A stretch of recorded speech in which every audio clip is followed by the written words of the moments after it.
Hello guys, welcome back to the channel YouTube demystify. एंड आज का जो हमारा सब टॉपिक है for our CUET PG philosophy 2025 is consciousness.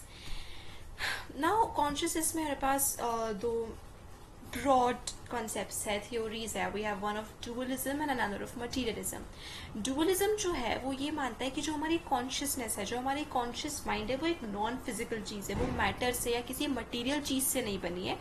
और मटीरियलिस्ट जो है उनका मानना है कि हमारा जो ब्रेन है, हमारा जो माइंड है, हमारी जो कॉन्शियसनेस है, मतलब हमारी कॉन्शियसनेस जो है वो हमारे ब्रेन या हमारे माइंड में एग्जिस्ट करती है and it is made up of cells और समथिंग। मतलब मटीरियलिज्म में भी हमारे पास बहुत सारे डिफरेंट ब्रांचेस है फिर। और जो कॉन्शियस मेंटल एक्टिविटी है वो कहीं ना कहीं हमारी न्यूरल एक्टिविटी ये समथिंग मटीरियल से रिलेटेड है। It is important to recognize that by non-physical, dualists do not merely mean not visible to the naked eye. तो ऐसा नहीं कि dualist नॉन फिजिकल का मतलब कुछ एटम्स या मॉलिक्यूल्स, नो, वो कोई एक ऐसी चीज की बात कर रहे हैं, something which is super natural kind of a thing, something which is transcendental, एक ऐसी कॉन्शियसनेस की बात कर रहे हैं जो कि किसी मैटर, एटम, मॉलिक्यूल, किसी ऐसी चीज से नहीं बनी है। तो अगर कोई चीज नॉन फिजिकल है मतलब वो फिजिक्स के बियॉन्ड है, फिजिक्स के कैप्चर में नहीं आ सकता, and that is not in space. हम उसको फिजिक्स से डिटेक्ट नहीं कर सकते। Materialist are called such because there is a tendency to view the brain a material thing. तो मटीरियलिज्म जो है उसके व्यू के अकॉर्डिंग हमारी कॉन्शियसनेस कहीं ना कहीं हमारे ब्रेन में एग्जिस्ट कर रही है, माइंड में एग्जिस्ट कर रही है, हमारे सेल्स से बनी हुई है, हमारी न्यूरल मसल्स से बनी हुई है। लेकिन something might be physical but not material in this sense, such as electromagnetic और energy field. One might therefore instead be a physicalist in broader sense and still not a dualist. तो हमारे पास देखिए, अभी तक हमने तीन व्यूज देखे, एक था डुअलिज्म, एक था मटीरियलिज्म और एक था फिजिकलिज्म भी। फिजिकलिज्म मतलब हो सकता है कि वो किसी मटीरियल चीज से नहीं बनी है लेकिन वो मटीरियलिस्टिक नहीं है, वो डुअलिस्टिक नहीं है। जैसे कि हमने बात करी एनर्जेटिक फील्ड, मैग्नेटिक फील्ड। अब मैग्नेटिक फील्ड, एनर्जेटिक फील्ड, या हम जैसे कह सकते हैं ग्रेविटी, ये ऐसी चीज है जो किसी मैटर से नहीं बनी है लेकिन स्टिल ये फिजिक्स के रियाल में आती है। Thus to say that the mind is non-physical is to say something much stronger than it is non-material. तो डुअलिज्म का सिर्फ मतलब ये नहीं होता है कि वो किसी मटीरियल चीज से नहीं बनी है, उसके बियॉन्ड जाके डुअलिज्म आता है। So dualists then tend to believe that conscious mental states or minds are radically different from anything in the physical world at all. हमारे यूनिवर्स में, हमारे फिजिकल वर्ल्ड में जिसको हम कैप्सुलेट कर सकते हैं, उन सबसे कुछ ज़्यादा ही बियॉन्ड एंड डिफरेंट है according to the dualistic view. Materialistic view का क्या कहना है कि some form of materialism is probably much more widely held than in centuries past. No doubt part of the reason for this has to do with the explosion of scientific knowledge. तो अब materialism का consciousness के साथ बहुत close connection है, brain damage, various states of consciousness.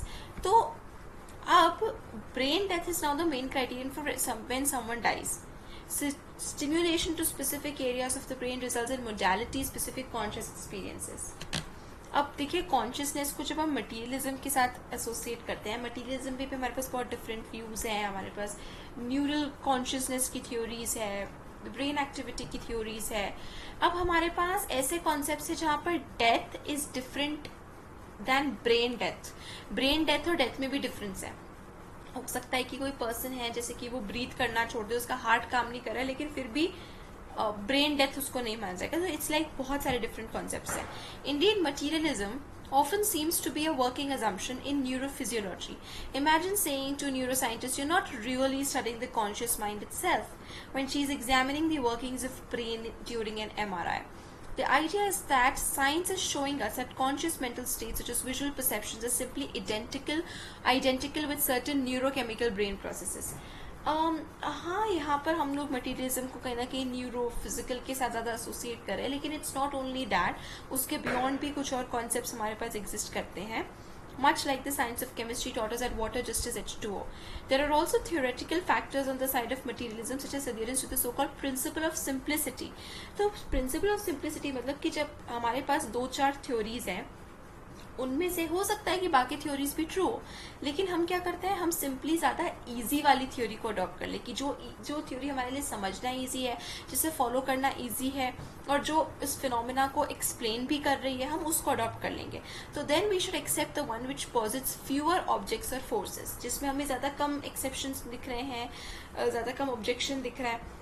ऐसे case में even if dualism could equally explain consciousness, materialism is clearly the simpler theory. हो सकता है कि डुअलिस्टिक थ्योरी भी ट्रू है, लेकिन मटीरियलिज्म के साथ कॉन्शियसनेस को एक्सप्लेन करना ज्यादा इजी है, इसलिए हम सिंपली क्या करेंगे, हम मटीरियलिज्म को एज अ थ्योरी एक्सेप्ट कर लेंगे. So materialist will wonder why there is a need to believe in the existence of such mysterious non physical thing. तो मटीरियलिस्ट क्या कहेंगे डुअलिस्ट के लिए, हमारे पास कॉन्शियसनेस में बिलीव करने के लिए हमारे पास न्यूरो साइंस है, फिजियोलॉजी है, हमारे पास स्पेसिफिक थ्योरीज है, तो हमें क्यों कोई एक डुअलिस्टिक चीज, किसी स्पिरिचुअल चीज में जाकर हमें कॉन्शियसनेस को प्लेस करना है.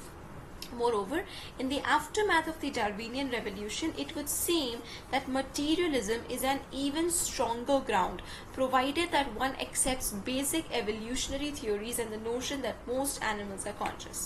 अब हम देखते हैं कि हमारे पास कुछ स्पेसिफिक थ्योरीज भी है कॉन्शियसनेस की, जिसमें से पहला है न्यूरल थ्योरीज. न्यूरल थ्योरीज क्या है, ऑफकोर्स कहीं ना कहीं न्यूरल साइकोलॉजी से रिलेटेड, और ये एक और रिडक्शनिस्ट अप्रोच है. रिडक्शनिस्ट अप्रोच मतलब न्यूरल थ्योरीज ऑफ कॉन्शियसनेस क्या बोलता है.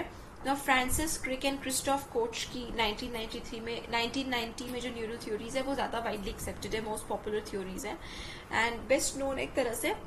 So the basic idea is that mental states become conscious when large number of neurons fire in synchrony and all have oscillations within the 35 to 75 hertz range.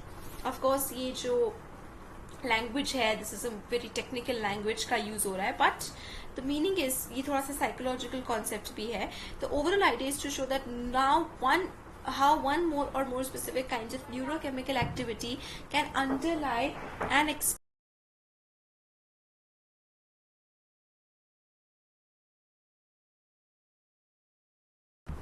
explain conscious mental activity.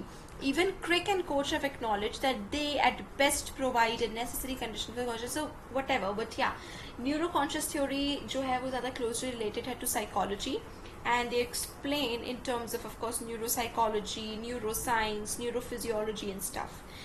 अब हमारे पास representational theories भी है. representational theories क्या बोलती है, as the name suggests, representation. One broadly popular approach along these lines is to reduce consciousness to mental representations. कि हमारी जो consciousness है, हम क्या कर रहे हैं, हम outer world की objects को represent कर रहे हैं हमारे mind में. So the notion of a representation is of course very general and can be applied to photographs, signs and various natural objects such as rings inside a tree. Much of what goes on in the brain, however, might also be understood in a representational way. कैसे, जब हम एक photo click करते हैं, how photograph is a representation of a reality, एक still ले लेते हैं हम उस मोमेंट का, उसी तरह से हमारे माइंड में, हमारी ब्रेन में जो कुछ चल रहा है या हम जो कुछ भी हमारी कॉन्शियसनेस में चल रहा है वो आउटर वर्ल्ड का एक रिप्रेजेंटेशन है. So more specifically, philosophers will often call such representational mental states intentional states, which have representational content. That is, mental states which are about something or directed at something. कि हमारी जितनी भी mental states है वो किसी न किसी object की तरफ directed है, किसी purpose की तरफ directed है. तो हमारा एक external object है जिसका representation हो रहा है हमारे mind में, conscious में. As when one has a thought about the house or a perception of the tree. Most generally, however, we can see that a representationalist will typically hold that the phenomenal properties of experience can be explained in terms of experience's representational properties. Two conscious states will all the same representational properties will not differ phenomenally. So, अब representational theories में भी again बहुत सारे breakouts है, branches हैं, लेकिन जो representational theory है, ब्रॉडर रिप्रेजेंटेशनल थ्योरी, उसके अकॉर्डिंग जो दो कॉन्शियस स्टेट्स हैं with all the same representational properties will not differ phenomenally. यानी कि एक व्यू है कि हमारे रिप्रेजेंटेशन सेम है, मान लीजिए दो पर्सन हैं, दोनों एक ही जगह पर खड़े हैं, एक ही ऑब्जेक्ट को व्यू कर रहे हैं, दोनों का रिप्रेजेंटेशन सेम है लेकिन दोनों का एक्सपीरियंस फिर भी अलग है. और एक थ्योरी का मानना है कि दोनों का रिप्रेजेंटेशन सेम है तो दोनों का एक्सपीरियंस भी सेम है. Phenomena would mean experience. I hope ये टॉपिक अगर आपको इजी लगा, आई विल सजेस्ट कि एग्जाम पॉइंट ऑफ व्यू से if you find this topic easy जिसे आप आगे पढ़ सकते हैं, you can always refer to the link that I have provided as a reference, and you can always look for other sources on the website as in books, in videos. तो it is better कि आप अगर एक topic जो आपको easy लग रहा है, इंटरेस्टिंग लग रहा है, आप एग्जाम पॉइंट ऑफ व्यू से उसमें you can delve deeper into that topic और उसमें आप डीपर स्टडीज कर सकते हैं. Thank you and all the best for your exams.